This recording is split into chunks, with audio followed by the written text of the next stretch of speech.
Hey, this week we are talking about one of my all time favorite art movements, which is Art Nouveau.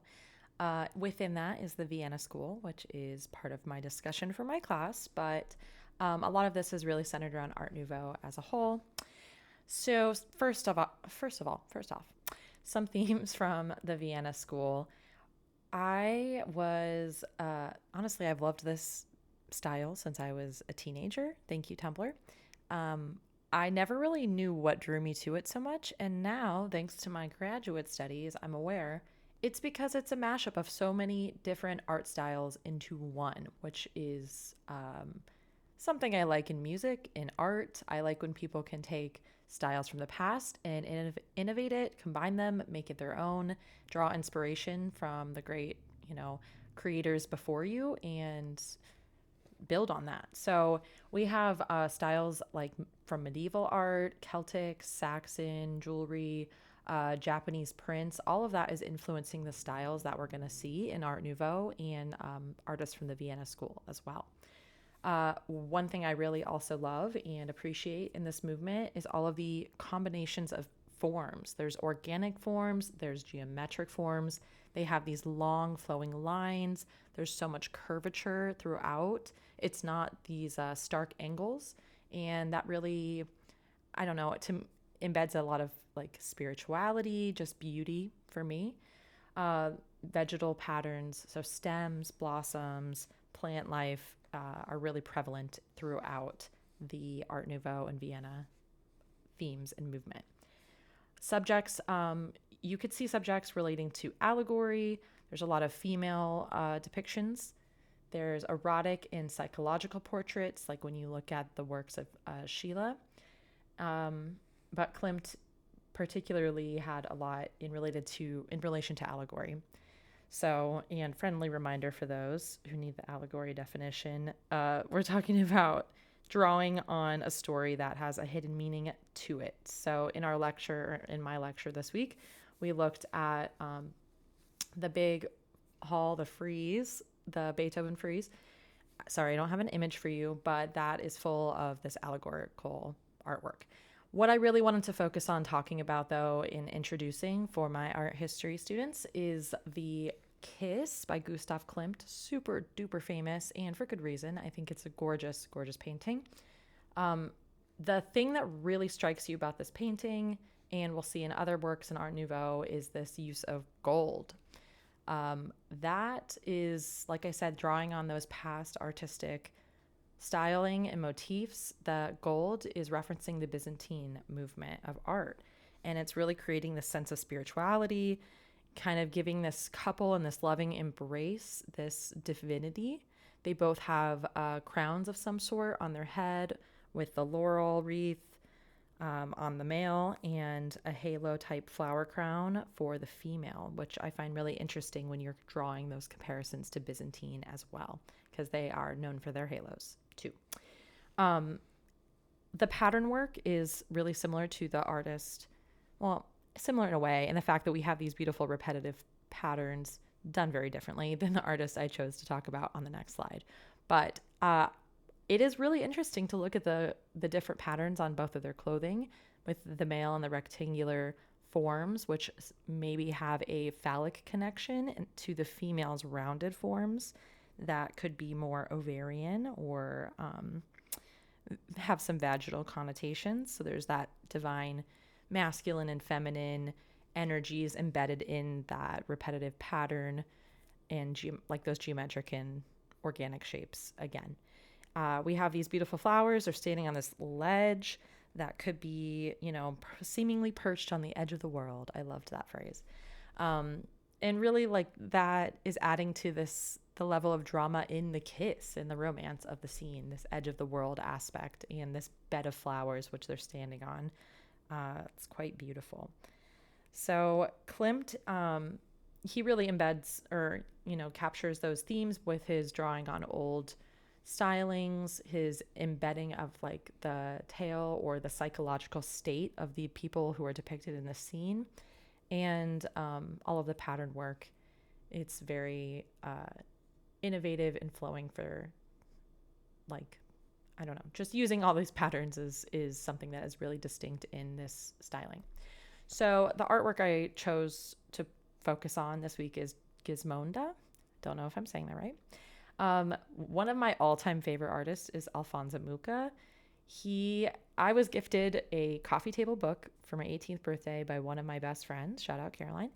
And it was my first art book. And I was in love with his art that I found online, like I said, on Tumblr. But looking through his works, I just really was taken by the emotionality or the emotion that's shown in all of the different females that he depicts. There is like a spiritualness that reads through his prints and all of his different images that have been made, even if they're for commercial purposes, which a lot of Alphonse Mucha's work was for commercial advertisements and such. This is kind of similar to that. It was made to advertise a play, the same name, Gizmonda, or just, I don't know, Gizmonda. And this actress actually posed for this print. She's holding this palm leaf because the play has a biblical, it's from a biblical story. So again, you have that like allegory that's tied into the artwork of the biblical scene. And that palm leaf is related to her character's participation in a Palm Sunday processional.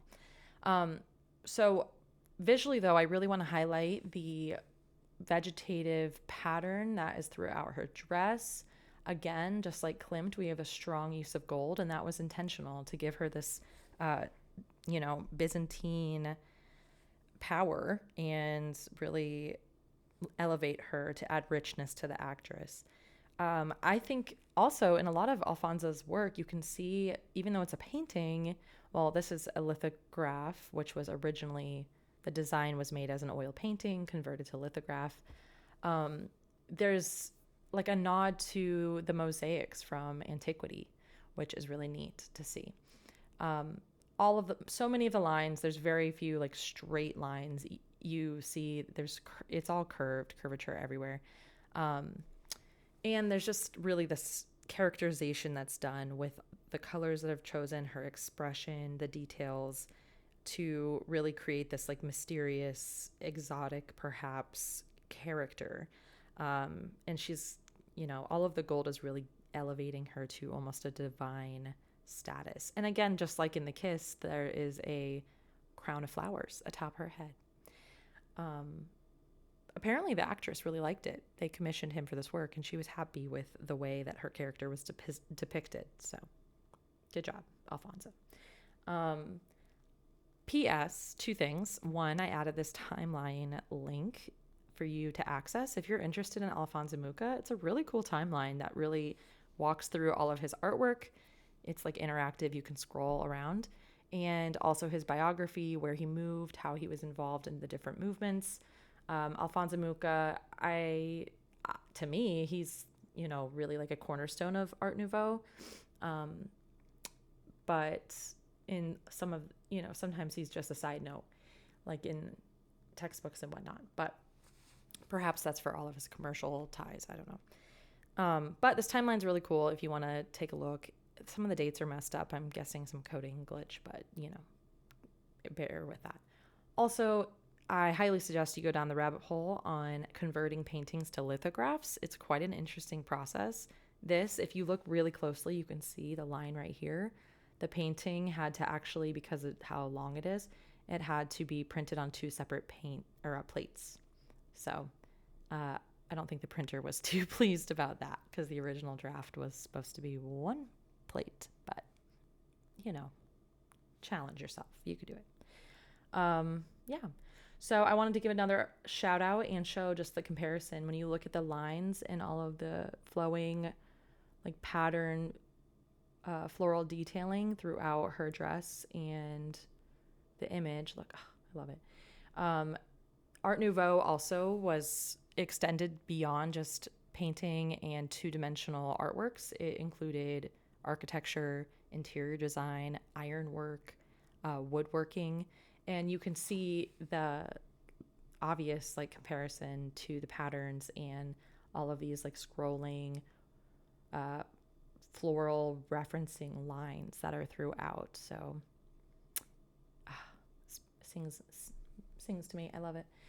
Um, yeah, and these I think are all okay. Brussels, Belgium, Vienna. So that Austrian movement really, the Vienna School in Austria and Germany really took hold of this movement, as well as Paris, as we see in their metro stations, which are really neat to see in person, by the way. Okay, so yeah, all of those flowing lines, gotta love it. I think that's everything. I'm trying to keep it short and sweet for you. Here's my sources. Highly recommend this lithography deep dive on Britannica. Yeah, that's all I have. Have a good day.